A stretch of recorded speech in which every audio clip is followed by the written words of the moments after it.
Mister commitment வந்து பார்த்தீங்கன்னா, mic GAIL அப்படிங்கிறவங்க எழுதியிருக்காங்க. இந்த புக் 1999வது ஆண்டு வெளிவந்துச்சு இந்த புக்கு. இது வந்து ரொம்ப ரீசென்ட் டைமில் உள்ளதெல்லாம் கிடையாது. ரொம்பவே பழைய புக்கு தான் இது. ஸோ இந்த புக்கில் வந்து அப்போ உள்ள அமெரிக்கா எப்படி இருந்திருக்கும், அந்த மாதிரி ஃபோன் அந்த மாதிரிலாம் பெருசாக இல்லாமல் ரொம்ப அந்த மாதிரி ஒரு, அதாவது செல்ஃபோன்ஸ் இல்லாத ஒரு டைம். நான் புக்கோட கவர்லாம் பார்த்துட்டு ஏதோ ரீசெண்டாக ரிலீஸ் ஆனது போல் ஏதோ ஒரு 10 வருஷத்துக்கு முன்னாடி ரிலீஸ் ஆயிருக்கும்னு நினச்சேன். பட் இது 1999 ரிலீஸ் ஆன புக்கு. மை கேல் அப்படிங்கிறவங்க வந்து எழுதியிருக்காங்க. இந்த புக்கு வந்து பார்த்திங்கன்னா திருமணத்தை பற்றின ஒரு புக்கு. இது வந்து மேலே அமெரிக்கர்களுடைய கலாச்சாரத்தை வச்சு எழுதுனது தான். இது ஒரு கதை புத்தகம் தான். இந்த புக்கில் வந்து பார்த்திங்கன்னா ரொம்ப ஃபன்னியாக இருக்கும் இந்த புக்கு. அதாவது இந்த மேலை நாடு கலாச்சாரம் என்ன, கல்யாணத்துக்கு முன்னாடி அவங்க வந்து எப்படி நீங்கள்லாம் வந்து அலைன்ஸ் பார்ப்போம், அரேஞ்ச் மேரேஜ் பண்ணுவோம், அங்கெல்லாம் அப்படி கிடையாதுல்ல. பாய் ஃப்ரெண்ட் கேர்ள் ஃப்ரெண்டுன்னு இவங்க 2 பேருக்கு என்கேஜ்மெண்ட் ஆகுது. ஒரு பையனுக்கு, ஒரு பாய் ஃப்ரெண்ட் கேர்ள் ஃப்ரெண்டுக்கு என்கேஜ்மெண்ட் ஆகிடுது. கல்யாணத்தை நெருங்கும் போது இவருக்கு கல்யாணம் பண்ணுறதுக்கு படபடப்பாக இருக்குது. கல்யாணங்கிறது ஒரு கமிட்மெண்ட் ஆச்சே, நான் அதை கரெக்டாக பண்ணுவேனா, கல்யாணத்துக்குள்ளே போயிட்டு அவ்வளோதானே, அடுத்தது பிள்ளைலாம் பெற்றுக்கணுமே கொள்ளணுமே, எல்லாத்துக்கும் மேரேஜ் பற்றின ஃபியர் இருக்கும் தானே. ஒத்து போகுமா, ஒரு வேளை இப்போ நல்லாயிருக்கும், அப்போ ஒரு வேளை சண்டை வந்துடுமா, இந்த பயத்தோடையே அவர் இருக்கிறார். அது அந்த பொண்ணுக்கு தெரிய வருது. அவர் ஷாப்பிங் கூட்டிகிட்டு போகிறா கொள்றா, அது ஏதாவது ஒன்று பேசிடுறாரு அவர், இப்படியே இருந்துகிட்ருக்கு. ஒரு கட்டத்தில் அந்த கல்யாணம் உனக்கு என்ன, அந்த கல்யாணத்தை நிறுத்தணும் அவ்வளோதானே, விடு, நீ சரியே இல்லை ஆள், நீ நிறுத்திடும் அந்த கல்யாணத்தை, உனக்கு எனக்கு செட் ஆகாது விடு அப்படின்னு அவங்க ஒரு பாதையில் போவ, இவர் ஒரு பாதையில் போகிறார். எதுக்கு தான் இவருக்கு இப்படி தோணுச்சு, எது இவருக்கு தோண வச்சுச்சு? ஏன் அவங்க அம்மா அப்பாலாம் சொல்லலையா அவருக்கு? அப்போது ஏதோ ஒன்று இருக்குது, அவருக்கு ஒரு பாஸ்டில் ஏதோ ஒரு ட்ராமா இருக்குது, ஏதோ ஒரு ஆறாத வடு இருக்குது. அவரோட வாழ்க்கையில் திருமணத்தை பற்றின புரிதல் தப்பாக இருந்திருக்கு. அதுக்கு யார் காரணம், எதனால் அவர் அப்படி இருக்கிறாரு அப்படிங்கிறது தான் இந்த புக்கு. ஸோ பிரிஞ்சு போன அந்த ஹீரோன்னு அவங்க லைஃப்பில் என்ன பண்ணுறாங்க, இவர் என்ன மாதிரி விஷயங்களை வந்து அவங்களோட சேரணும்னு முடிவெடுத்து, இல்லை ஒரு 2 பேருக்கும் ஒரு பிரேக் கொடுத்து, இன்னும் அவங்க சுற்று வட்டாரத்தில் இருக்கக்கூடிய ஃப்ரெண்ட்ஸ் எல்லாமே அவங்க பார்க்குறாங்க. ஃப்ரெண்ட்ஸ் எல்லாம் கல்யாணம் பண்ணுறாங்க கொள்கிறாங்க, அவங்க எப்படி வாழ்கிறாங்க, இந்த உலகத்துக்காக வாழ்கிறாங்களா, வெறும் காசு பணத்துக்காக வாழ்கிறாங்களா, ஏதோ கல்யாணம் பண்ணிட்டோன்னு வாழ்கிறாங்களா, எப்படி வாழ்கிறாங்க, அதே மாதிரி பண விஷயம் எப்படி இருக்குது, அதே மாதிரி ஒரு ஆண் எப்படி யோசிப்பா, ஒரு பெண் எப்படி யோசிப்பா, திருமணம் அப்படிங்கிறது ஒரு பெண்ணுடைய பார்வையிலேருந்து என்ன, ஒரு ஆணுடைய பார்வையிலேருந்து என்ன அப்படின்றத வந்து ஒரு அட்வைஸ் மாதிரிலாம் போட்டு கொடுத்தாமல் இது சரியான ஒரு நாவல், ஒரு கதை புத்தகத்துலேருந்து இருக்குது. ரொம்ப சூப்பராக இருக்குது. இந்த புக்கில் ஐக்கியா ஷாப் கேள்விப்பட்டிருக்கீங்கல்ல, உள்ளே போனோடனே அப்படியே வீடு மாதிரியே செஞ்சு வச்சுருப்பாங்க அங்கங்கே. அப்படி அந்த ஐக்கியா ஷாப்போட ஷோரூமோட இந்த திருமண வாழ்க்கையை கம்பேர் பண்ணுறாங்க. அதாவது பெண்களுடைய மனநிலையையும் திருமண வாழ்க்கையும் கம்பேர் பண்ணுறாங்க. அது ரொம்ப நல்லா ஃபன்னியாக நல்லா இருந்தது. ஒரு குறிப்பிட்ட ஒரு இடத்துல ஒரு விஷயம் ஒன்று வரும், திருமணத்தை பற்றி அவர் எக்ஸ்பிளைன் பண்ணுவார். அது வந்து ரொம்ப எனக்கு பிடிச்சிருந்துச்சு. அதாவது இந்த சாமான் வாங்குறது கொள்வது எல்லாமே உண்மையிலே நமக்கு பிடிச்சி தான் வாங்குறோமா, உண்மையிலே நம்ம வந்து இந்த ஸ்க்ரீன்லாம் நம்ம போடுறோம்ல, இதெல்லாம் நம்ம பிடிச்சி தான் நம்ம போடுறோமா, இதெல்லாமே உண்மையிலே நமக்கு வேணும்னு தான் நம்ம செய்கிறோமா, இல்லை இந்த சமுதாயத்துக்காக நம்ம செய்கிறோமா, இதுக்குள்ளே இந்த மேரேஜ் எப்படி அஃபெக்ட் ஆகுது. இப்போ நமக்கு ஒரு வசதி இருந்ததுன்னா அதுக்குட்பட்டு தான் நம்ம செலவு பண்ணணும், அவன் போடுறான் இவன் போடுறான்னு நம்ம செஞ்சுக்கிற மாதிரி தான் இன்றைக்கி நிறைய பேர் வாழ்கிறாங்க அப்படின்ற மாதிரிலாம் 1999 அமெரிக்காவுடைய அந்த டைமில் அவங்க அப்படிலாம் யோசிச்சிருக்காங்க. அப்படின்னும் போது நிறைய கல்ச்சர் பேஸ்டு நிறைய தெரிஞ்சுக்க முடியுது.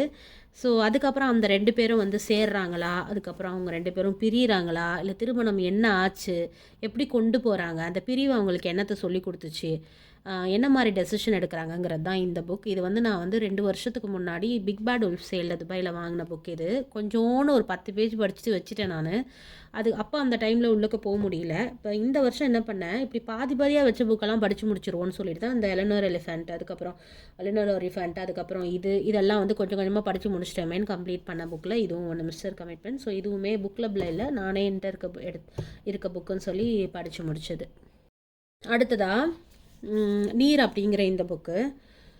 அதாவது நீர்னால் நம்ம எல்லாரும் பயன்படுத்தக்கூடிய நீர் தெரியும், நம்ம தண்ணீர் குடிநீர் உபயோகப்படுத்தக்கூடிய நீருங்கிறது நமக்கு தெரியுது. நக்கீரன் அவர்கள் எழுதிய இந்த புக்கு வந்து பார்த்திங்கன்னா மறைநீர் அப்படிங்கிற ஒரு விஷயத்தை பற்றி சொல்லுது.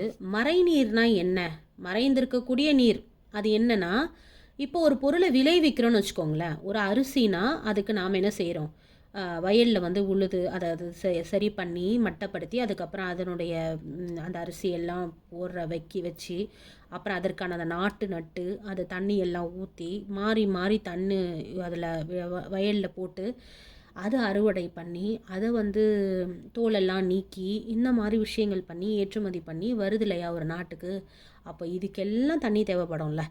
அதுதான் மறைநீர். ஒரு பொருளை தயாரிக்கும் போது அந்த பொருள் தயாரிப்பதற்காக தேவைப்படக்கூடிய தண்ணி தான் மறைநீர். இது வந்து இந்த மாதிரி கொக்கோ கோலா பாட்டில், இந்த பாட்டிலாக இருக்கட்டும், இந்த மூடியாக இருக்கட்டும், உள்ளே இருக்கக்கூடிய கோலாவாக இருக்கட்டும், எல்லாத்துக்கும் தனித்தனி படைப்பு இருக்கா, தயாரிப்பு இருக்கா. அப்போ இந்த பாட்டில் தயாரிக்க சில தண்ணிகள் வேணும், மூடி தயாரிக்க சில தண்ணி வேணும், உள்ளே இருக்கக்கூடிய கூல்ட்ரிங்க்ஸ் தயாரிக்க சில தண்ணி வேணும். ஏன் இன்னும் சொல்லப்போனால் அவர் சொல்கிறாரு, நீங்கள் 1 லிட்டர் பாட்டில் இருக்குல்ல, இந்த இந்த 1 லிட்டர் பாட்டில், வெறும் பாட்டில் இருக்கக்கூடிய ஏறக்குறைய அளவு, அந்த மறைநீருடைய அளவு 6 லிட்டராம் ஒரு பிளாஸ்டிக் பாட்டிலில். 1 லிட்டர் நீரை குடித்து விட்டு அதில் இருக்கக்கூடிய 1 லிட்டர் நீரை நம்ம குடிச்சிடுறோம்மா தண்ணி பாட்டில். ஸோ தூக்கி போட, நீங்கள் 1 லிட்டர் நீங்கள் வந்து பாட்டில் தண்ணி குடிச்சிடுறீங்கல்ல, தூக்கி போடுற இந்த பாட்டில் பார்த்திங்கன்னா தயாரிக்கிறதுக்கு 6 லிட்டர் நீரை வந்து நம்ம இது பண்ணுறோம். அப்போ இந்த நீர் வந்து நமக்கானது கிடையாது, பின்வரக்கூடிய சந்ததியினருக்கு. அப்போ இந்த நீரை வந்து நம்ம பாதுகாக்கணும் அப்படின்னா நம்ம சொல்லலாம், பூமிக்கு தானே வருது, பூமிக்கு தானே போகுது, அப்போ இருக்க தானே போகுது பூமியிலன்னு. ஆனால் அவர் என்ன சொல்கிறாருன்னா, அது தெளிவாக நல்ல நீராகவே இருந்துட்டால் பரவாயில்லை, மாசுபடுது, இதனால் பல ஏரிகள் வந்து மாசுபடுது, ஏரிகளில் உள்ள தண்ணி வந்து அசுத்தமாகிடுது, இன்னும் நிறைய ஏரிகள் அழிக்கவே பட்டுருச்சு, அப்படியே ஒரு கூவமாக மாறிடுச்சு, அது அசுத்தமாக ஆயிடுச்சு அப்படின்னு சொல்லி சொல்கிறாங்க. இன்னும் மேலை நாடுகளில் இருக்கக்கூடியவங்கெல்லாம் என்ன செய்கிறாங்க, அவங்கவுங்க நாட்டில் இருக்கக்கூடிய மறைநீரை பாதுகாத்துக்கணும்னு சொல்லி தண்ணீர் வளம் இருக்கக்கூடிய நம்ம நாடுகள் இருக்குல்ல, தமிழ்நாடு, இந்த மாதிரி இப்போ இந்தியா, அந்த மாதிரி நாட்டில் வந்து ஃபேக்ட்ரிஸ் அமைச்சிடுறாங்க. பக்கத்தில் உள்ள ஏரி குளம் அது இதுன்னு சொல்லி தண்ணியை உருவிட்டு என்ன பண்ணுறாங்க, திருப்பி தண்ணியை ரிலீஸ் பண்ணும்போது ஏரி குளத்திலே திருப்பி ரிலீஸ் பண்ணுறாங்க. அப்போ என்ன ஆகுது, நல்ல தண்ணியும் மாசு அடையுது. இதை சரி பண்ண முடியுமா, முடியல. அப்போது இப்படி இருக்கும்போது இதில் வந்து ஒரு சின்ன புக்கு, இது ஒரு நல்ல ஒரு அவேர்னஸாக இருந்தது. அதில் சொல்லியிருக்காங்க பாருங்கள், ஒரு A4 தாள் தயாரிக்கிறதுக்கு 10 லிட்டர் தண்ணி, ஒரு A4 தாள் தயாரிக்கிறதுக்கு 10 லிட்டர் மறைநீர் வந்து தேவைப்படுது அப்படின்னு சொல்லிட்டு. அந்த மாதிரி வந்து பார்த்திங்கன்னா ஒரு கொக்கோ கோலா பாட்டில் குளிர்பானம் வந்து 1 லிட்டர் 72 லிட்டர் வந்து தேவைப்படுது மறைநீர். ஒரு காப்பி 1 கப்பு 140 லிட்டர், அதாவது அந்த காப்பி மரத்தை விளைவிச்சு அதை அந்த கொட்டையை பிச்சு அதை இது பண்ணி அரைச்சி எல்லாமே இருக்கு இல்லையா, 140 லிட்டர் மறைநீர் தேவைப்படுதான் ஒரு கப்பு காஃபியில். அதே மாதிரி முட்டைக்கு எங்கே நீர் தேவைப்பட போகுதுன்னா, அந்த அந்த அந்த கோழிக்கு வந்து இறை போடுறாங்க இல்லையா, அதுக்கான நீர் வந்து பார்த்திங்கன்னா 200 லிட்டர், ஒரு முட்டை அப்படின்னா 200 லிட்டர் தேவைப்படுது. அதே மாதிரி இப்போது பர்கர் எடுத்துக்கிட்டிங்கன்னா 2500 லிட்டர். பர்கர்னால் ஒரு முழு பர்கர் அப்படி நம்ம கணக்கு, அந்த பன்னு, அதுக்கப்புறம் அதுக்கு ஒரு சீஸ் தயாரிப்பு, அதுக்குள்ள காய்கறிகள், அதுக்குள்ள கறி, அந்த மாட்டுடைய இது எல்லாம், ஒரு சிக்கன் அது இதுன்னு எல்லாத்துக்கும் எடுத்துக்கிட்டிங்கன்னா 2500. ஒரு சாக்லேட் பார் தயாரிக்கிறதுக்கு 2600 லிட்டர். இப்படி மறைநூறுடைய அளவுகள். டிஷர்ட் பார்த்திங்கன்னா 2700, 2700 லிட்டர்.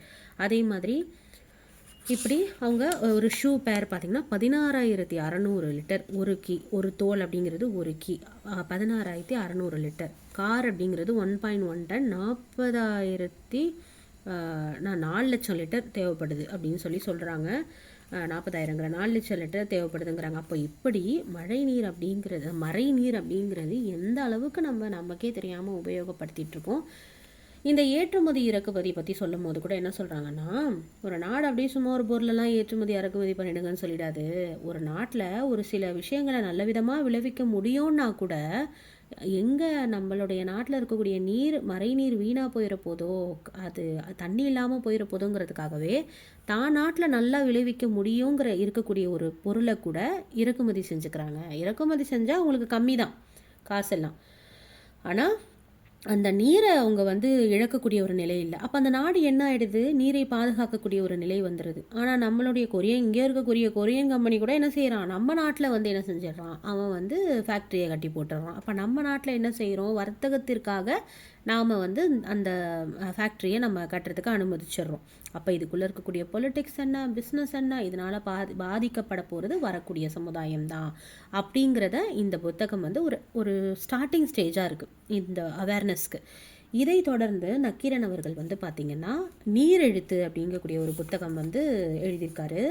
தமிழ்நாட்டினுடைய 2000 ஆண்டு கால நீர் வரலாற்றை 360 பாகை கோணத்திலும் ஆய்வு செய்கிறது இந்நூல்.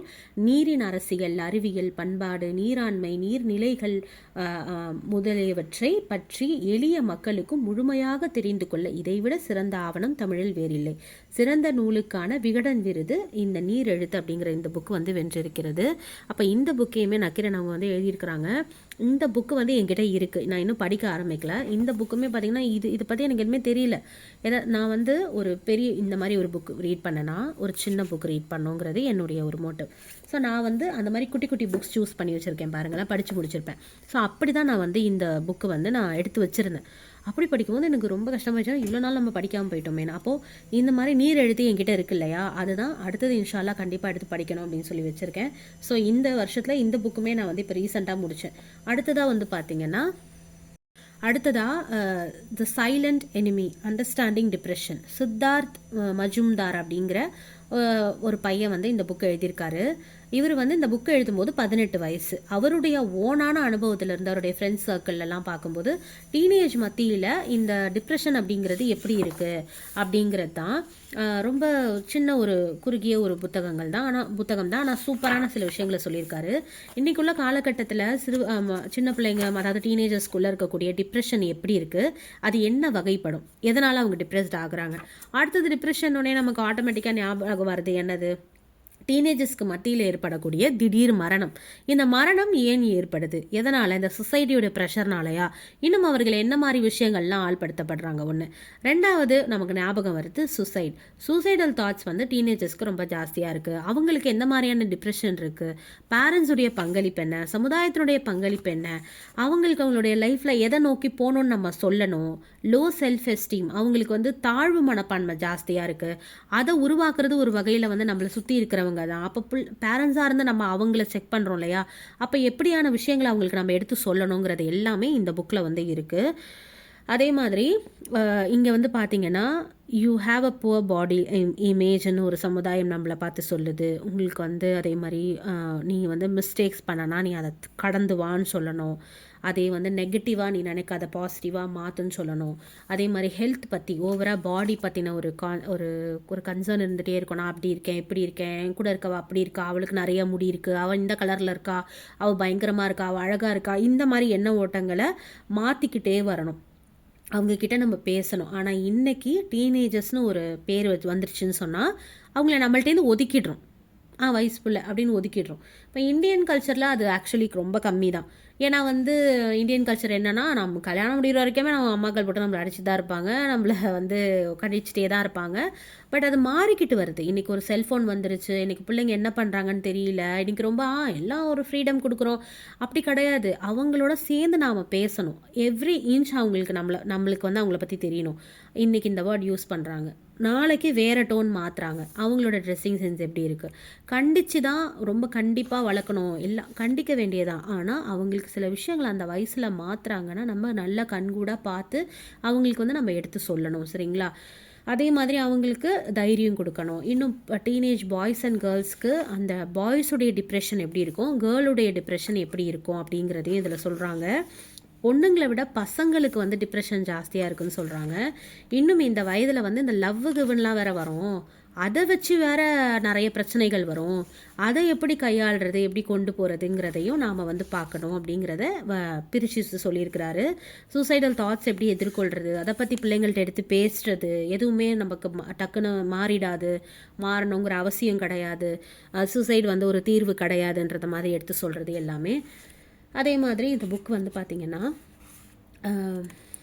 இப்போது ஒரு டிப்ரெஷனில் இருக்கணும்னா அந்த பிள்ளைங்களுக்கு வந்து மூவ் ஆன் பண்ண சொல்லி கொடுக்கணும் அப்படிங்கிறத இதில் சொல்லியிருக்காரு.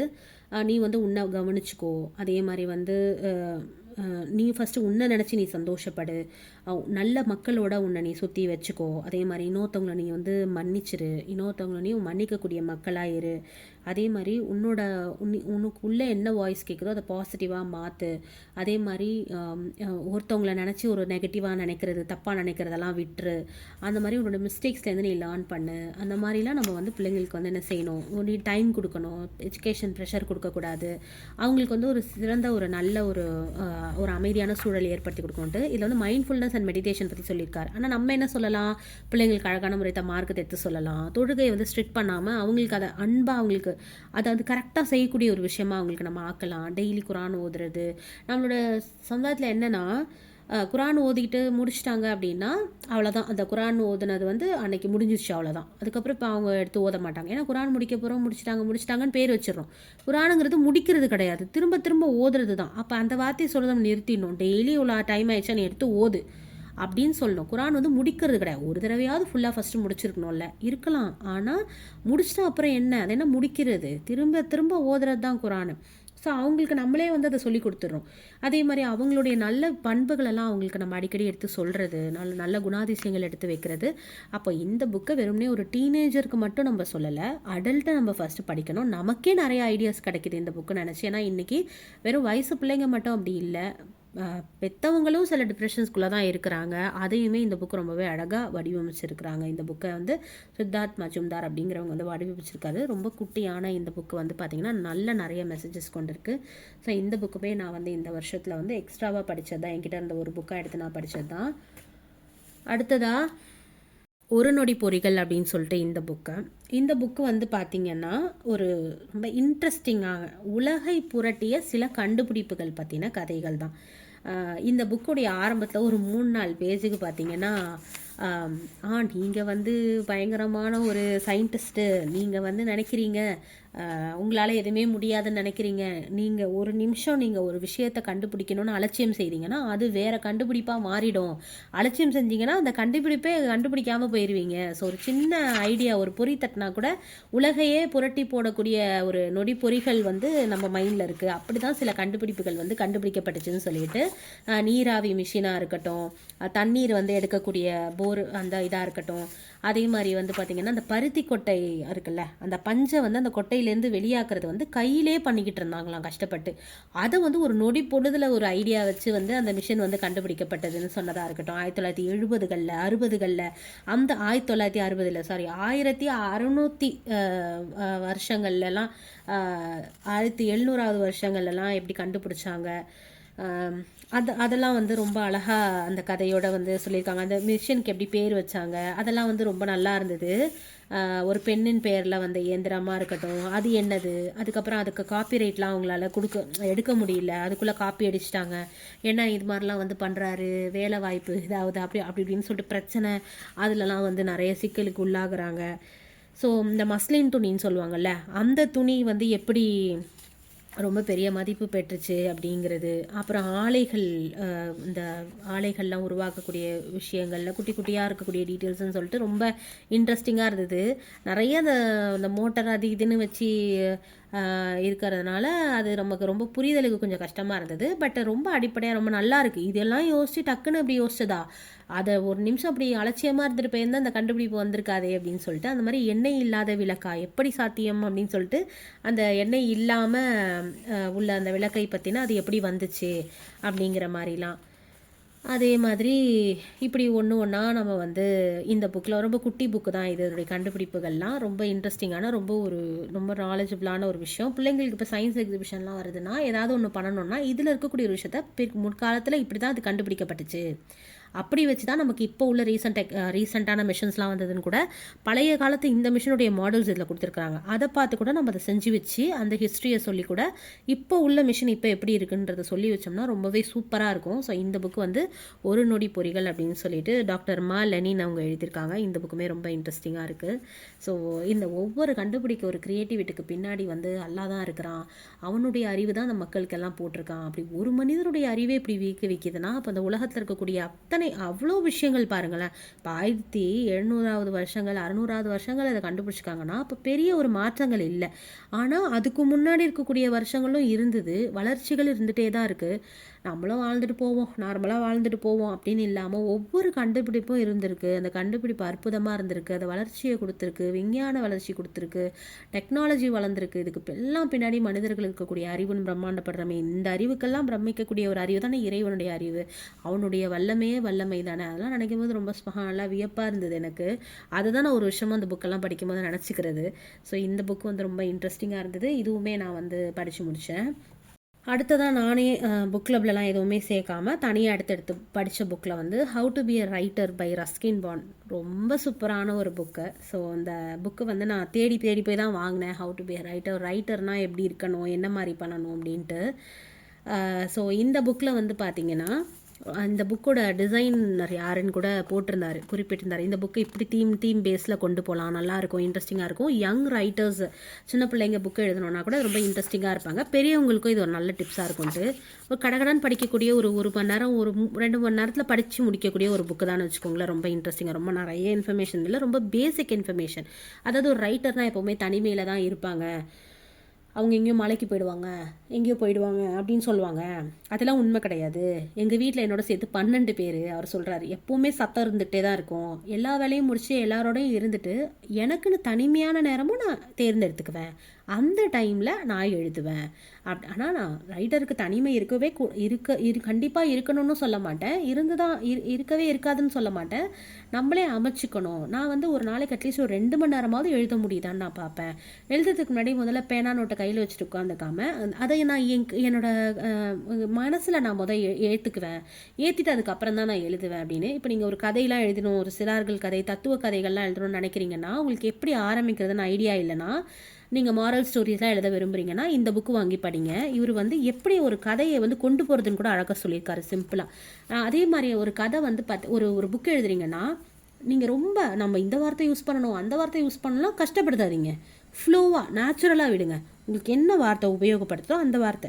அப்படி உங்களுக்கு ஆசையாக இருந்தால் நீங்கள் என்ன வார்த்தை நீங்கள் போடணும்னு நினைக்கிறீங்களோ அதில் போய் டிக்ஷனரியில் போய் அந்த வார்த்தையை பாருங்கள்.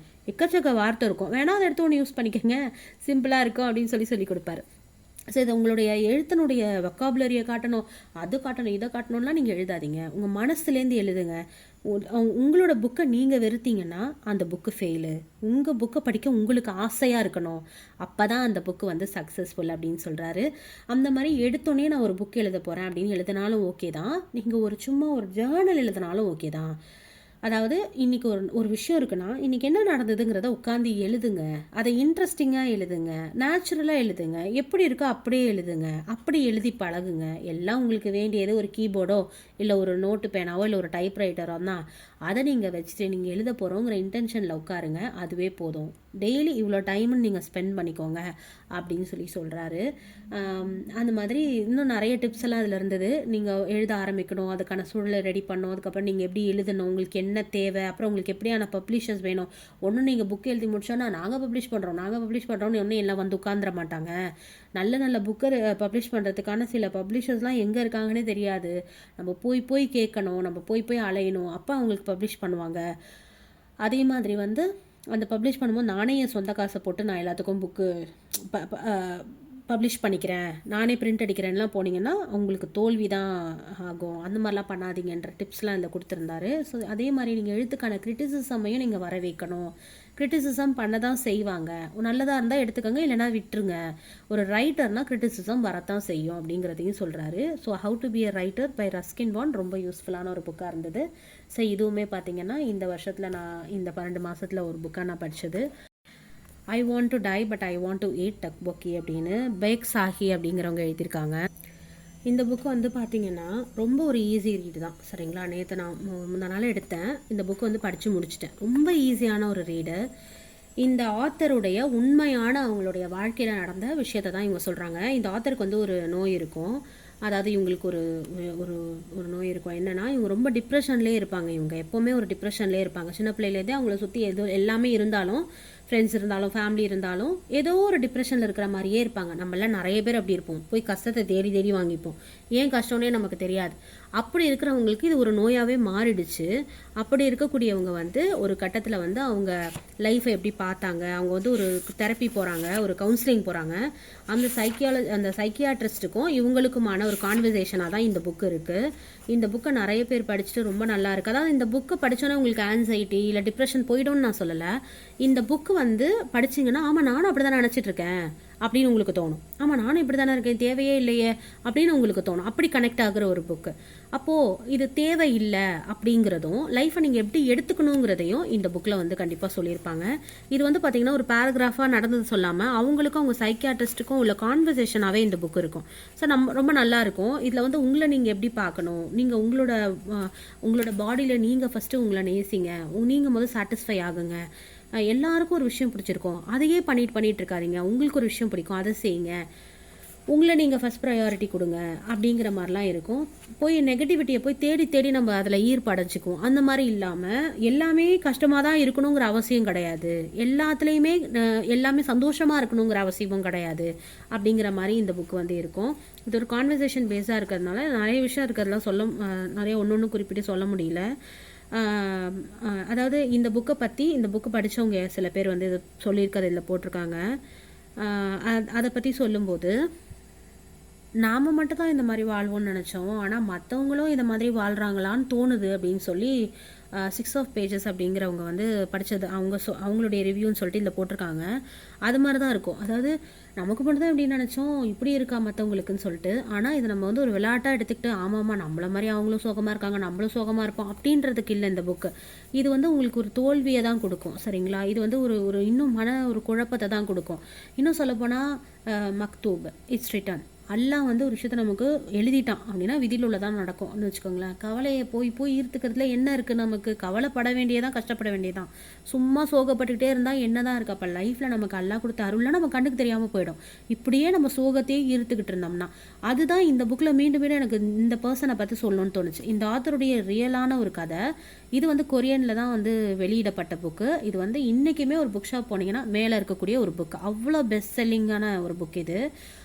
இந்த புக்கு வந்து இங்கிலீஷில் வந்து மொழிபெயர்த்திருக்காங்க, தமிழ்லலாம் கிடையாது. ரொம்ப ஈஸியான ஒரு ரீடு தான், ரொம்ப கஷ்டமாலாம் இல்லை, ரொம்ப ரொம்ப ஈஸி ரீடு. ரொம்ப ரொம்ப கனெக்ஷனோடயே இருக்கும் இந்த புக்கு. ஆனால் ரீசெண்டாக நான் கேள்விப்பட்டேன் இந்த புக்கோட ஆத்தர் வந்து இறந்துட்டாங்க. ஏன் என்னங்கிறது தெரில, பட் இந்த புக்கோட ஆத்தர் வந்து இறந்துட்டாங்க அப்படின்னு சொல்கிறாங்க. Okay, so fine. அப்போது இந்த புக்கு வந்து பார்த்திங்கன்னா இப்போது ஒரு கோவிட் டைம் அதுக்கப்புறமும் கோவிட் டைம் கிட்டேயோ பயங்கரமான ஒரு ஒரு ஃபேமஸாக ஆகிட்டு இருந்துச்சு இந்த புக். எல்லாரும் டிக்டாக் அது இது இன்ஸ்டாகிராம்னு உட்காந்து படிச்சுட்டு இருந்த புக் இது. ஸோ நான் ரீசெண்டாக வாங்கியிருந்தேன். நான் ஒரு 2 நாளைக்கு முன்னாடி நான் கம்ப்ளீட் பண்ணிட்டேன். அடுத்ததான் நான் படித்த புக் என்னென்னு பார்த்தீங்கன்னா லாங் வாக் டு வாட்டர் அப்படிங்கிற ஒரு புக்கு தான். இது வந்து லிண்டா சூப்பார்க் எழுதியிருக்காங்க. இது வந்து ட்ரூ ஸ்டோரி பேஸ் பண்ணி எழுதின ஒரு புக்கு. இந்த புக்கு 1985 காலகட்டங்களில் நடந்தது வந்து உண்மை கதையை மையமாக வச்சு எழுதியிருக்கிற ஒரு புக்கு தான். இந்த புக்கில் இது ரொம்ப சின்ன புக்கு தான். இதில் 2 மாதிரி ஸ்டோரிஸ் நரேட் பண்ணியிருப்பாங்க. ஒன்று ரியலாக நடந்தது, 2வது நடுவில் வந்து ஃபிக்ஷன் கதையும் சேர்த்துருப்பாங்க. இந்த கதையோடு தொடர்பு படுத்தி கடைசியில் கொண்டு வரணுங்கிறதுக்காக. இந்த உண்மையான கதையில் சூடானில் இருக்கக்கூடிய ஒரு பையன், அவன் பேர் வந்து சல்வாதத். அந்த பையனுக்கு 11 வயசாக இருக்கும்போது ஸ்கூலில் இருந்துகிட்ருக்குறான். அப்போ திடீர்னு அட்டாக் நடக்குது. அதுதான் சிவில் வார் 1985. சிவில் வாரில் அந்த பையன் வீட்டிலேருந்து கிளம்பி வந்து அந்த ஸ்கூலுக்கு போயிடறான் இல்லையா? போயிட்டு அவங்க வாத்தியார் பாடம் நடத்திட்டு இருக்கும்போதே திடீர்னு பயங்கரமான துப்பாக்கி சூடு சவுண்டெல்லாம் கேட்குது. எல்லாரும் ஓடுங்கங்கிறாங்க. அந்த பையன் ஸ்கூல்லேருந்து வீட்டுக்கு போக முடியாது. போனால் அந்த ஆட்கள் எல்லாம் வந்து சுற்றுவாங்கன்னு சொல்லி அந்த மாணவர்கள் எல்லாரும் சேர்ந்து பிரிஞ்சு ஓட ஆரம்பிக்கிறாங்க அந்த மரத்துக்குள்ளேன்னு சொல்லி. அவன் ரொம்ப தூரம் எங்கே ஓடுறோன்னே தெரியாமல் அவன் அம்மா என்ன பண்ணுவாங்க, அவனோட கூட பிறந்தவங்க என்ன பண்ணுவாங்க, அவங்க அப்பா என்ன பண்ணுவாருன்னு அவன் யோசிச்சுக்கிட்டே அவன் பயத்திலேயே என்ன செய்கிறான்னா அந்த வீட்டுக்கு அப்படியே ஆப்போசிட் சைடில் இருக்கக்கூடிய ஒரு வழியில் அவன் ஓடிக்கிட்டே இருக்கான். அவன் நிற்கவே இல்லை. கூட ஓடிட்டு வந்தவங்கெல்லாம் கூட ஓடிக்கிட்டே இருக்காங்க. ஒரு கட்டத்தில் ஓடுறாங்க. ஒரு கட்டத்தில் அவன் தனியாயிடுறான். ஓடிட்டு கடைசியில் எவ்வளோ தூரம் தான் ஓடி வந்தோன்னே தெரியலன்னு பார்க்கும்போது அவன் ஒரு இடத்துல இருந்துகிட்ருக்கும்போது பார்த்திங்கன்னா அவன் நிற்காமல் அப்படியே ஓடிட்டே இருக்கான். திருப்பி அங்கேருந்து போய் தான் ஆகணும். தூரத்தில் எங்கேயோ சத்தங்கள் கேட்டுட்டு தான் இருக்குது. யாராவது வந்துருவாங்களோ பயத்தில் ஓடிட்டே இருக்கும்போது தான் அந்த இடத்துல ஒரு வயசானவங்களை பார்க்குறான். அவங்க ரொம்ப ஒரு சின்ன ஒரு ஓடை தண்ணீர் மாதிரி இருக்குது. அவங்க அங்கே இருக்கிறாங்க. அவங்கள்ட்ட சொல்லும்போது இந்த மாதிரி நான் அந்த மாதிரி ஓடி வந்தேன்னு சொல்லும்போது அவங்களும் அதுக்கு பயந்துட்டு தான் ரொம்ப நாளாக இங்கே இருக்காங்களாம். அவங்க சொன்னாங்க, நானுமே இங்கேருந்து கிளம்பிடுவேன்ப்பா, இங்கே தண்ணி கொஞ்சம் இருக்குது, இந்த தண்ணியும் காலியாக போகுது, அதனால் நான் இங்கேருந்து அங்கேருந்து தப்பிச்சு வந்த இன்னும் சில கூட்டங்கள் வருவாங்க, அவங்கள்ட்ட நான் அனுப்பிடுறேன்னு சொல்கிறாங்க. அப்படி தப்பிச்சு வந்த கூட்டங்கள் வந்து பார்த்திங்கன்னா ஆட்கள் சேர கொஞ்சம் வெறுப்பாகவும் இருப்பாங்க. ஏன்னா இவனுக்கு வேற சாப்பாடு தேடணுமே, இவன் தேடுற கிடைக்கிற சாப்பாடில் அந்த கூட்டத்துக்கும் கொடுத்துட்டு நமக்கும் கம்மியாகும், ஆள் சேர சாப்பாடு பங்கு நமக்கு கம்மியாயிருமேன்னு சொல்லி எல்லாருமே கோவப்படுவாங்க. ஆனால் அது சின்ன பையங்கிறதுனால ஓகேன்னு ஒத்துக்கிறாங்க. ஏன்னா அவன் எவ்வளோ சாப்பிட்ற போகிறான், ஏமாற்றி விட்டுருவோம் அப்படின்னு சொல்லி கூப்பிட்றான். இது கடையில் அங்கே சூடானில் என்ன நடந்ததுன்னா, ஒரு காட்டு பகுதியை நோக்கிலாம் போகும்போது வறண்ட பாலைவனம் அப்படி இப்படின்னு சிங்க தொல்லையும் அங்கே அதிகமாக இருந்தது. பயணிச்சுட்டு போயிட்டே இருக்கும்போது சிங்கத்தினுடைய இதனாலையும் சத்தம் இல்லாமல் இறந்து போனவங்களும் நிறைய பேர் இருக்காங்களாம். கூட்டத்தில் வந்துட்டே இருப்பாங்களாம், திடீர்னு காண போயிடுவாங்களாம். அந்த மாதிரியுமே இருக்குது. கிடைக்கிற இடத்துல உறங்கிக்கிறாங்க. இப்படியே அவனுடைய நடை பார்த்திங்கன்னா கிட்டத்தட்ட அவன் 18 வயசு ஆகிற வரைக்குமே அவனுக்கு வந்து இந்த ஒரு சோதனை இருந்துகிட்டே இருக்குது. சூடான்லேருந்து அந்த இத்தியோப்பியா போகிறாங்க, கென்யா போகிறாங்க, அங்கேருந்து ஈஜிப்ட் போகிறாங்க. அங்கே கொஞ்ச நாள் வச்சு இருந்துட்டு எப்படின்னா அந்த அந்த என்ன சொல்லுவாங்க, அந்த அந்த தங்குமிடம் மாதிரி வச்சுருப்பாங்கல்ல, அப்படி தான் வந்து ரெஃப்யூஜி கேம்ப் மாதிரி தான் அங்கே தான் இருக்கிறாங்க. ஒரு சாப்பாடுக்கு பிரச்சனை அது இது ரொம்ப அந்த புக்கு படிக்கும்போதுமே ரொம்ப பயமாக மனசு ரொம்ப கஷ்டமாக இருக்கும். இப்போது 1985 நம்ம நாட்டில் நம்ம என்ன பண்ணிக்கிட்டு இருந்திருப்போம், நம்ம நார்மலான ஒரு வாழ்க்கையை வாழ்ந்துட்டு இருந்தாங்க. ஆனால் அதே நம்ம இந்த உலகத்தில் வேறு ஒரு மூலையில் இப்படி ஒரு சம்பவம் நடந்துட்டு இருந்திருக்கேன்னு சொல்லி அத்தனை வருஷத்துக்கு அதுவும் தண்ணி கஷ்டம், சாப்பாடு கஷ்டம்னு சொல்லி நடுவில் அந்த ஈஜிப்ட்லேருந்து ரிட்டர்ன் வரும்போதெல்லாம் அந்த ரெஃப்யூஜியில் ரொம்ப பயங்கரமான கொடூரமான சம்பவங்கள்லாம் நடக்கும். இதுக்கப்புறம் என்ன நடக்குது, ஒரு இடத்துல அந்த தஞ்சம் புகுந்தப்போ அந்த ஒரு ரெஃப்யூஜி கேம்ப்லேருந்து என்ன சொல்ல வராங்கன்னா, அந்த மாதிரி வந்து யூஎஸ்லேருந்து வந்து சில பேர் வந்து கூப்பிட்டுக்குவாங்களாம், ரீசெட்டில்மெண்ட்னு சொல்லிட்டு தத்தெடுத்துக்கிட்டு அங்கேயே படிக்க வைப்பாங்க, ஒரு ஃபேமிலி கிட்ட கொடுத்துருவாங்க. அப்படி சல்வாதத்தை வந்து செலக்ட் ஆகுறாரு. அவரை வந்து நியூயார்க் கூட்டிகிட்டு போகிறாங்க. அவர் அங்கேயே படிக்கிறார் ஒரு யூனிவர்சிட்டியில். படித்து அவரோட ஸ்டோரி பயங்கரமாக இன்ஸ்பயர் ஆகிட்டு அவர் வளர்ந்து வந்துட்டு இருக்கும்போது அவருக்கு ஒரு எய்ம் வருது. அங்கே மக்களை திரட்டுறாரு. என்னென்னா, சூடானில் நம்ம கிணறு வெட்டுவோம், தண்ணியை நம்ம வந்து மக்களுக்கு கொடுப்போம் அப்படிங்கிற ஒரு இது வந்தோன்னே அந்த சம்பவம் வந்து 2008 அவர் சூடான் வராரு. அவங்க அப்பாவையும் தேடி கண்டுபிடிக்கிறாரு, அவங்க கூட பிறந்தவங்களையும் கண்டுபிடிக்கிறாரு. அவங்க சேர்றாங்க. அவர் ரொம்ப எமோஷனலான ஒரு தருணமாக இருக்குது. அவர் அங்கே வந்து கிணறுகள் கட்டி கொடுக்குறாரு. இன்றைக்குமே அவர் வந்து பார்த்திங்கன்னா நிறைய லட்சக்கோடி கணக்கில் கிணறு வந்து அங்கே கட்டி கொடுத்துருக்குறாரு. ஸோ இது வந்து உண்மை சம்பவம் நடந்தது தான். நீங்கள் இதை வந்து பிள்ளைங்களுக்கும் வாங்கி கொடுக்கலாம், நீங்களும் வாங்கி படிக்கலாம். ரொம்ப ஒரு சின்ன புத்தகங்கள் தான், அதனால் கண்டிப்பாக நீங்கள் வாசித்து பார்க்கணும். ஸோ இதுவுமே நான் வந்து பார்த்திங்கன்னா இந்த 12 மாதங்களில் ஒரு நாள் எடுத்து படித்த புக்கு தான் இது. அடுத்ததாக நான் ஆக்சுவலாக இந்த புக்கு வந்து பார்த்திங்கன்னா 2 இயர்ஸ் முன்னாடியே நான் படிக்க ஆரம்பிச்சிட்டேன். அதுக்கப்புறம் நான் வந்து படித்து முடிச்சுட்டு பிளாட் ட்விஸ்ட்டை மறந்துட்டேன். அதுக்கப்புறம் இந்த பாதியிலே படித்து விடுபட்ட புக்கு லிஸ்ட்டில் இதையும் எடுத்து வச்சுருந்தேன். நம்ம தான் ஃபுல்லாக படிக்கலேன்னு நினச்சிட்டு, பட் படிக்க தான் தெரிஞ்சது நம்ம ஆல்ரெடி படிச்சிருக்கோம். ஆனால் நான் 2 இயர்ஸ் முன்னாடி படித்தப்போ எனக்கு அந்தளவுக்கு ஒரு புரிதல் இல்லை, இந்த என்னமோ தெரியல, கனெக்ட் ஆகலை. ஆனால் இந்த வருஷம் நான் அதை எடுத்து படிக்கும்போது எனக்கு ரொம்பவே அந்த புக்கு வந்து நிறைய விஷயங்களை கனெக்ட் பண்ணி சொல்லி கொடுத்துச்சு. So everything I never told you by Celeste Ng அப்படிங்கிறவங்க தான் இந்த புக்கை வந்து எழுதியிருக்காங்க. இவங்க வந்து பார்த்திங்கன்னா இது வந்து ஒரு த்ரில்லர் மாதிரி தான் இது. ஆனால் வந்து இது எதை பற்றின கதை அப்படின்னா, ஒரு 15 வயசு பொண்ணு ஒருத்தி இருக்கிறா. அவளுக்கு நடந்த சில துயரங்கள் தான். அதாவது ஒரு ஃபேமிலியில் இருக்கிறாங்க. இந்த ஃபேமிலி வந்து பார்த்திங்கன்னா சைனீஸ் அமெரிக்கன் ஃபேமிலி மாதிரி. அம்மா வந்து சைனீஸாக இருப்பாங்க, அப்பா சைனீஸாக இருப்பாங்க, அம்மா வந்து அமெரிக்கன், இந்த மாதிரி இருக்கக்கூடிய ஒரு ஃபேமிலி. இதில் வந்து இந்த லிடியாலி அப்படிங்கிற அந்த பொண்ணு வந்து இறந்துடுறா. வீட்டு பக்கத்தில் இருக்கக்கூடிய லேக்கில் விழுந்து இறந்துடுறா. இவங்க வந்து 1977 நடந்த கதை மாதிரி இதை நம்ம கொண்டு வராங்க. அப்போது ஒஹாயோ அப்படின்ற ஒரு இடத்துல யூஎஸில் இவங்க தங்கியிருக்கிறாங்க. அவளுக்கு வந்து பார்த்திங்கன்னா ஒரு அண்ணன் ஒரு தங்கச்சி இருக்குது.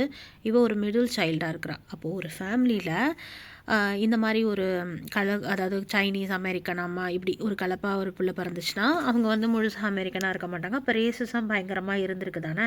அப்படி இருக்கும்போது அந்த ரேசிசமோட அந்த பிள்ளை வந்து அந்த கிண்டல் கேலிக்கு ஆளாகிறது ஸ்கூலில்.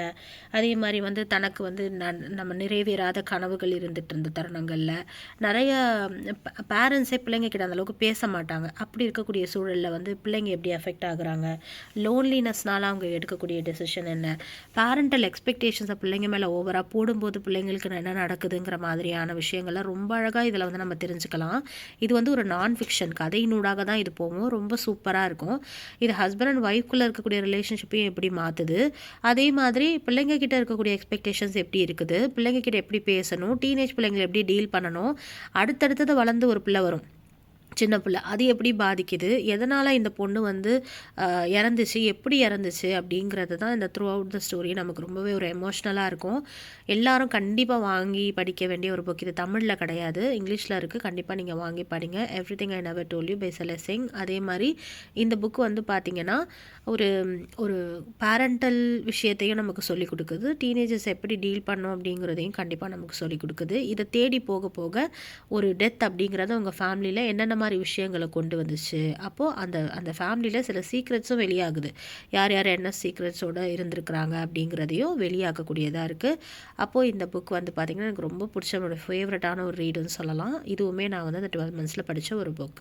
அடுத்த புக் பார்த்திங்கன்னா இது என்னோடய ரீரீட். இது என்னோட வந்து ஒரு 3rd 4th டைம் ரீரீட் தான் இந்த புக்கு. இந்த புக் வந்து இந்த வருஷம் புக் கிளப்லேயே இருந்ததுன்னு நினைக்கிறேன்.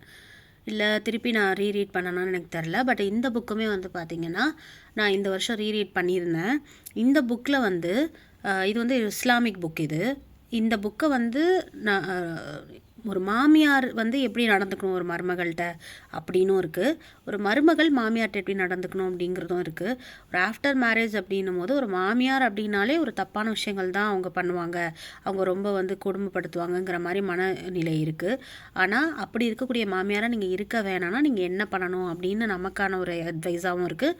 வீட்டுக்கு போகிற மருமகள் எப்படி இருக்கணும், மாமியார்கிட்ட நீங்கள் இதெல்லாம் எக்ஸ்பெக்ட் பண்ணுறீங்க, இது மாதிரிலாம் எக்ஸ்பெக்ட் பண்ணாதீங்க, அவங்க இப்படி ஒரு சூழலேருந்து வராங்க அப்படிங்கிறதையும் ரொம்ப அழகாக ஒரு சின்ன புக்கு தான். சூப்பரான நிறைய மெசேஜஸ் சொல்லியிருக்காங்க. இந்த புக்கு உங்களுக்கு இப்போ அமேசான் ஃப்ளிப்கார்ட்லலாம் கிடைக்கிது. சம்டைம்ஸ் ஸ்டாக் இல்லாமல் போயிடுது. இதை நீங்கள் வந்து படிக்கணும் அப்படின்னா உங்களுக்கு வாங்கி படிங்க. அப்படி இல்லைன்னா நம்மளோட சேனலில் ரிவ்யூ போட்டிருக்கேன், சம்மரியாகவே நான் விளக்கி சொல்லியிருக்கேன் இந்த புக் பற்றி. ஸோ கண்டிப்பாக இந்த புக்கோட வீடியோ நம்மளோட சேனலில் இருக்குது, நீங்கள் இன்ஷா அல்லாஹ் போய் பாருங்கள். ஸோ இதுவுமே நான் வந்து ரீரீட் பண்ணது இந்த வருஷத்தில். இந்த புக்கையுமே நான் ஆட் பண்ணிக்கிறேன். இந்த 12 monthஸில் நான் படித்த புக்ஸ்ன்னு பார்த்தீங்கன்னா இது எல்லாமே. நான் அகெயின் சொல்கிறேன், இதை எண்ணிக்கை இந்த நம்பர்ஸ் அதெல்லாம் எதுவுமே இல்லை. நம்ம என்ன நம்ம டைம் ஒதுக்கி நம்மளோட வேலையும் பார்த்து நம்மளோட ஸ்பிரிச்சுவலாகவும் நம்மளோட டைமை ஒதுக்கி நம்மளோட ஃப்ரீ டைமில் நம்ம படிக்கவும் செஞ்சு நமக்கான வேலையை நம்ம பண்ணவும் முடியும். இன்னும் நிறைய பேர் சொல்லுவாங்க, நீங்கள் அப்படி உங்கள் லைஃப் இப்படி. எல்லாம் கிடையாது. எல்லாரும் பிஸியாக தான் இருக்கும். எல்லாருக்கும் டெய்லி ஒர்க் இருக்குது. எல்லாரும் சமைக்கிறோம், எல்லாரும் சாப்பிட்றோம், எல்லாருக்கும் தேவைகள் இருக்குது. ஆனால் நம்ம என்ன ப்ரையாரிட்டி பண்ணுறோம் அப்படிங்கிறது தான். ஸோ ஒரு டப்புன்னு ஒரு புக் ரீடிங்க்கு ஒரு டிப்ஸ் கொடுங்கன்னா தயவுசெய்து ஸ்க்ரோலிங்கை நிறுத்துங்க, புக்கை ஓப்பன் பண்ணி பேஜஸை டர்ன் பண்ண ஸ்டார்ட் பண்ணுங்கள். கண்டிப்பாக நீங்களும் இந்த மாதிரி புக்ஸ்லாம் படிக்கலாம். அவ்வளோதான். நான் என்னோட இந்த 12 monthஸில் அல்ஹம்துலில்லாஹ் நிறைய நல்ல புத்தகங்கள் வந்து எனக்கு கிடச்சிச்சு. நல்ல புத்தகங்களை நான் வந்து படிச்சிருக்கிறேன். ஸோ வரக்கூடிய நாட்கள்லேயுமே இந்த ஒரு 2026 2027 அப்படி இல்லை, வரக்கூடிய நாட்கள்லேயும் இன்னும் நிறைய விஷயங்கள் நம்ம கற்றுக்கிட்டு வெறுமனே நம்ம அறிவை மட்டும் எடுத்துக்காமல் இன்னும் மக்களுக்கும் நம்ம அதை தூவி இன்னும் மக்களை நம்ம பார்க்கக்கூடிய பார்வை மதிப்பு மிக்கதா, மரியாதை மிக்கதா, அவங்கள அண்டர்ஸ்டாண்ட் பண்ணிக்கக்கூடியதாக நம்ம மாறணும். சில பேரை மாற்றவே முடியாது, ஒன்றுமே பண்ண முடியாது, அதை பற்றி நம்ம கவலைப்பட தேவையில்லை. ஸோ நம்ம வந்து நம்மளை இன்னும் பெட்டர் அண்டர்ஸ்டாண்டிங் பண்ணிக்கிறதுக்கு நம்மளோட பிளெஸ்ஸிங்ஸை நம்ம அல்லாஹ் கொடுத்த அருளை வந்து நம்ம இன்னுமே நம்ம வந்து புரிஞ்சுக்கிறதுக்கு நடக்கிறதுக்கான உலகை வாசிக்கக்கூடிய ஒரு விஷயமா பார்க்குறேன். ஸோ வெறும்னே மனிதர்களையே நினச்சி கஷ்டப்பட்டுட்டு இருக்காதீங்க. நிறைய வாசிங்க, எல்லாத்தையும் வாசிங்க, நல்லா படிங்க, உலகை வாசிங்க அப்படின்னு சொல்லி கேட்டுக்கிறேன். அவ்வளோதான் என்னுடைய இந்த வீடியோ. ஸோ உங்கள் எல்லாருக்கும் பிடிச்சிருக்கோன்னு நம்புகிறேன். இன்ஷா அல்லாஹ் எனக்கு ஒரு ஆசை என்னென்னா ஒவ்வொரு புக் பற்றி தனியாக ரிவ்யூ பண்ணணுன்னு தான் எனக்கு ஆசை. பட் நிறைய டைமில் அதை பண்ண முடியல என்னால். இன்ஷா அல்லாஹ் கூடிய விரைவில் நான் இனிமே நான் பண்ணணும்னு நினைக்கிறேன். ஸோ அடுத்த ஒரு நல்ல புக்கோட உங்கள் எல்லாரையும் வந்து மீட் பண்ணுறேன் இன்ஷா அல்லாஹ். அஸ்ஸலாமு அலைக்கும் வரஹ்மத்துல்லாஹி வபரகாத்துஹு.